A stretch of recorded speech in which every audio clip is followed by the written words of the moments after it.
Hello, all. I'm welcoming you to the channel of Women in Sports. In this channel, we are going to talk with the women personalities who has represented not only their states but their country as well.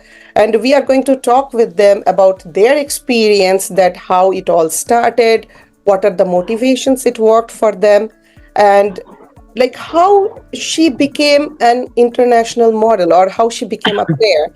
So here we have with us Anindita Chakraborty. She's a famous international table tennis player, and now she is also the table tennis coach for international table tennis team.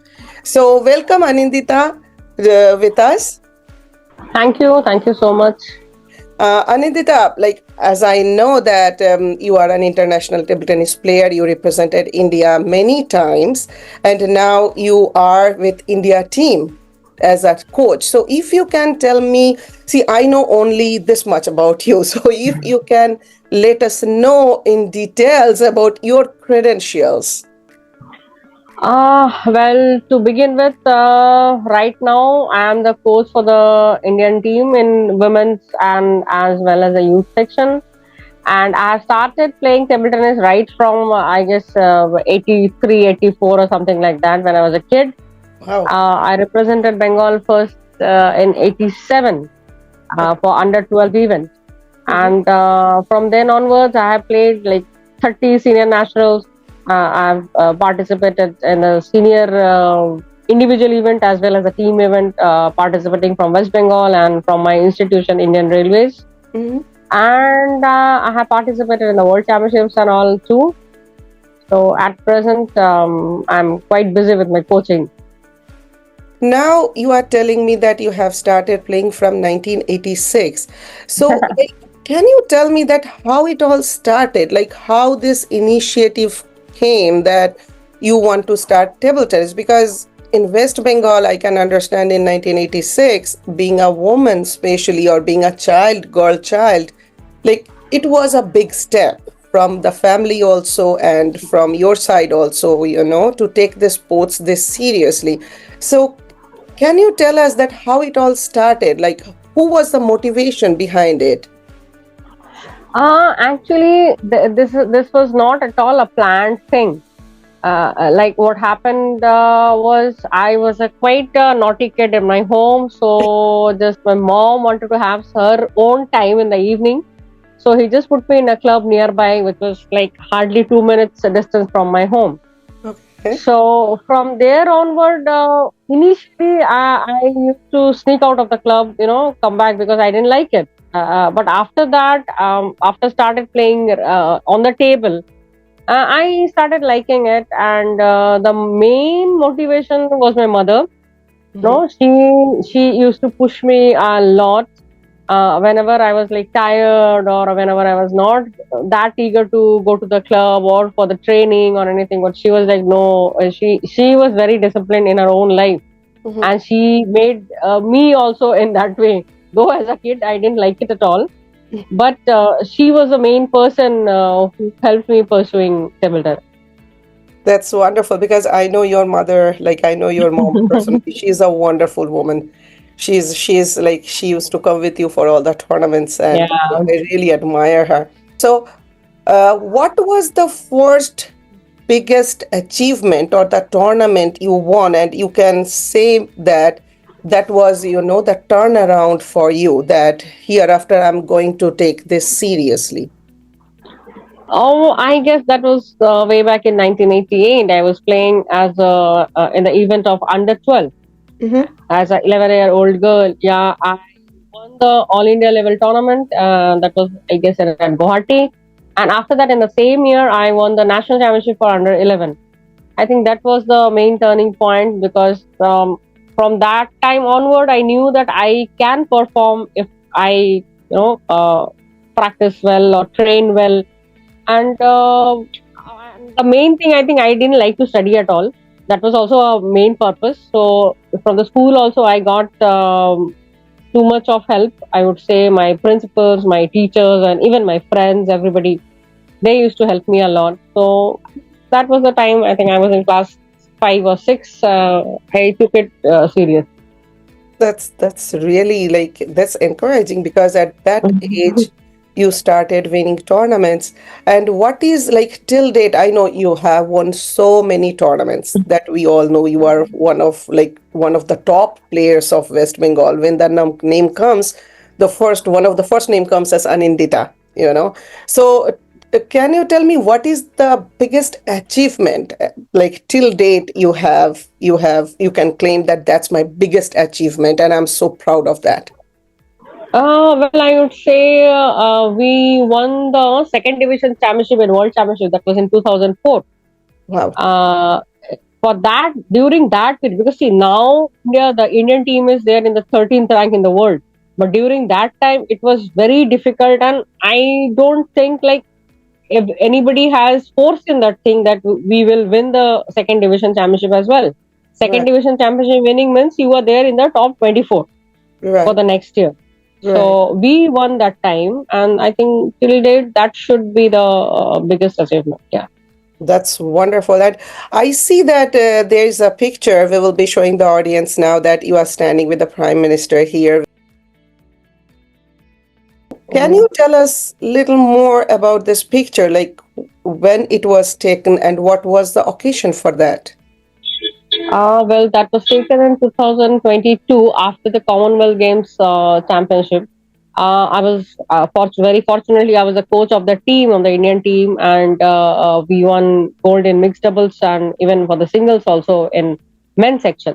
Mm-hmm. So yeah, so that after coming back from Birmingham 2022, all the players were invited at PM's residence, and we were lucky enough to have a meeting with the Prime Minister of India. Wonderful. Wow. So that must be exciting, meeting with the Prime Minister Very and exciting. That was huge. That was huge, actually. right. That was a huge achievement. So now, like you have reached such a big height, Anindita. So have you ever faced like any difficulty, like when you started in the sports or like throughout your career until now? Have you ever faced that as a woman? You are facing any discrimination or anything, or you have got the same privileges as the men? I would say discrimination in that way. See, while we were young, my parents were like the wall. I Right, was just, they were like, I was inside the cocoon kind of a thing. You know, right. they used to protect me like anything.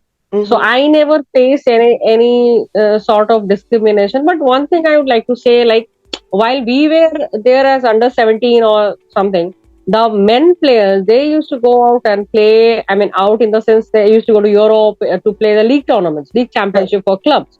right, But as women or as a girl, we could never think of that, going in Europe, playing for a club or stay, because we never thought that we can stay alone. right. They used to go, they used to stay alone, and we actually couldn't foresee the things that nowadays the players are doing, which I'm very happy, and I think they are very lucky that they could do such things. But in our days, we could never think of it. So maybe we didn't have that visualization. We couldn't visualize it at all. Or That the was the thing. mindset also, we can say that the mindset was not there. Not there. Absolutely. Right, the mindset might not be there because nowadays we are more advanced. We are thinking more Mhm. like nowadays women are also getting the same privileges as men. But I think the time you are talking, that time like still we used to think that maybe we do not want them to go alone in a foreign country Exactly. That was more of security reason.